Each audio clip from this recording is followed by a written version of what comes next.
Ucrânia, início dos anos 1930. Os moradores da nação conhecida pelas terras férteis e grande produção de cereais não têm mais o que comer. Morreu muita gente de fome na rua, morto assim que nem bicho. Passava a carroça e batiam nas casas, tem morto aí. Tem gente que não queriam entregar internada aí, enterraram no porão. Como tantas vezes na história, a Ucrânia daqueles tempos não era um país independente, fazia parte da União Soviética. A Ucrânia era muito importante na União Soviética, ela era a segunda maior economia, ela tem o segundo maior território da Europa, só depois da Rússia, né, e tinha a segunda maior população.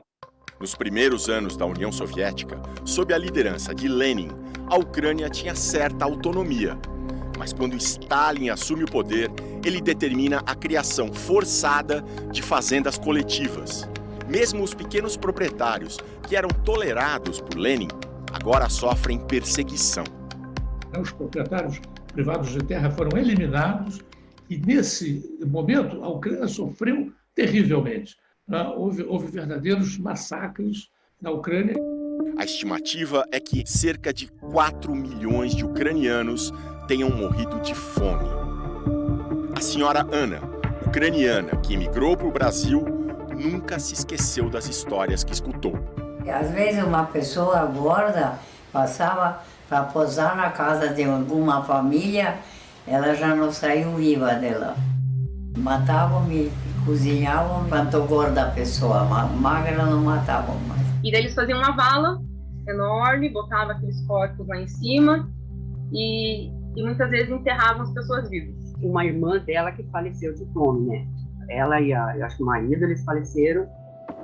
Os ucranianos têm um nome para esse período: Holodomor, genocídio pela fome. Eu cresci escutando as histórias da minha avó, então as crianças escutavam tipo Três Porquinhos, Chapeuzinho Vermelho, eu escutava histórias de guerra desde pequena. Desde 1991, com o fim da União Soviética, a Ucrânia é um país independente e, para os padrões europeus, bem grande. Ele é um pouquinho maior do que Minas Gerais, mas com a população do dobro de Minas Gerais. Ela tem 44 milhões de habitantes, que é mais ou menos a população do estado de São Paulo. O mapa ajuda a gente a entender o papel crucial da Ucrânia na Europa. Ela fica aqui nesse entroncamento de países. Faz fronteira, entre outros, com a Romênia, com a Hungria, com a Polônia, do lado de lá, com a Rússia.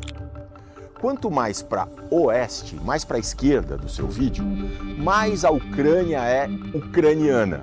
Uma curiosidade é que os imigrantes ucranianos que vieram para o Brasil, na maior parte, são dessa região, perto da Polônia. Aqui, o maior símbolo é a capital ucraniana, Kiev. Mas à medida que se vai para leste, na direção da Rússia, a coisa muda de figura. A influência russa vai aumentando.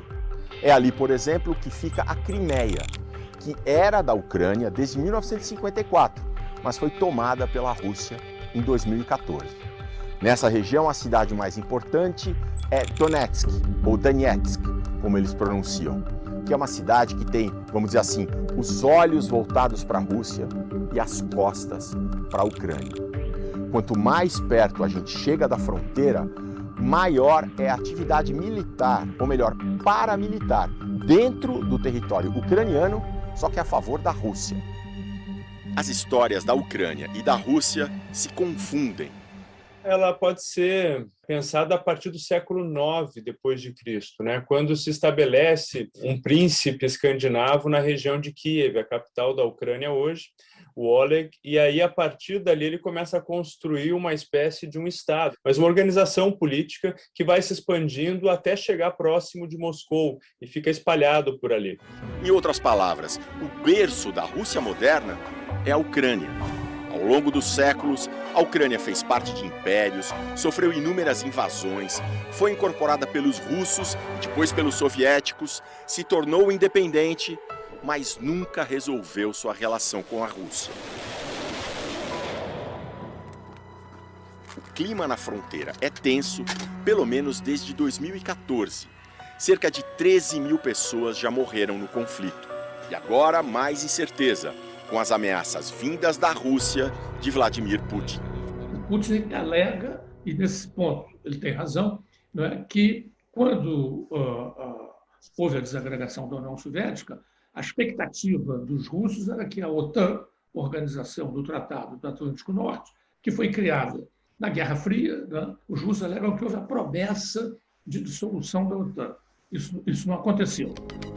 Não só não aconteceu, como ex-repúblicas soviéticas como Letônia, Estônia e Lituânia entraram para a OTAN. Idem para alguns países que eram do bloco socialista, como Hungria e Polônia.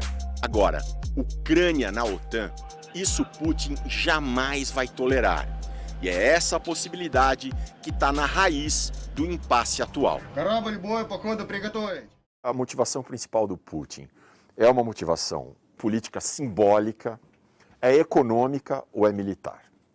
Ela é política porque deixa bem claro que a Rússia vai defender aqueles que são vistos como russos, que estão no território da Ucrânia. Ela é econômica porque os russos, se eles avançarem e dominarem essa região do leste da Ucrânia, eles vão conseguir estabelecer um controle sobre uma região industrial importante e vão conseguir estabelecer um controle sobre esses gasodutos, essas rotas de passagem de fontes de energia para a Europa. E também, obviamente, né, isso vai aliviar um pouco a dependência dos russos em relação à Ucrânia. Até o futebol é afetado. A cidade de Luhansk tem um time na primeira divisão da Ucrânia. Pessoal, e aí? Vocês jogam num time no Zariad de Luhansk, ou Lugansk. Em russo eles falam Lugansk, em ucraniano Luhansk, né? Que está bem na fronteira da Ucrânia com a Rússia. Quando vocês foram para aí, vocês sabiam que tinha esse problema? Eu não sabia desse problema. E eu vim para cá através de jogos e tal, que eu fazia na Série B pelo Brasil de Pelotas, né? E aí o clube aqui viu alguns jogos e aí me contratou.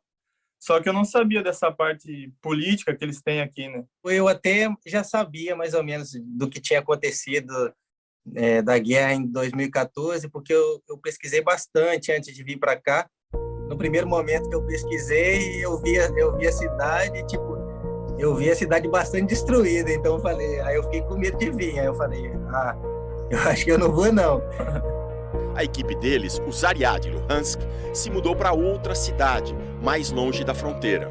A pré-temporada está sendo na Turquia, mas a mulher e o filho de 2 anos do Juninho ficaram na Ucrânia. Eu fico bastante preocupado e sempre mandando mensagem para eles, perguntando, porque numa eventual situação eu tenho que mandar eles saírem de lá correndo, porque tipo, é uma situação difícil. No Rio Grande do Sul, a família do Christian se preocupa. Minha mãe manda mensagem todo dia, né? Minha avó também é apavorada, quer que eu vá para casa de todo jeito. E também no sul do Brasil, em Curitiba, as descendentes de ucranianos acompanham as notícias com muita apreensão. Deve estar muito medo lá, né? É um povo que já sofreu, então dá um sentimento por eles, né?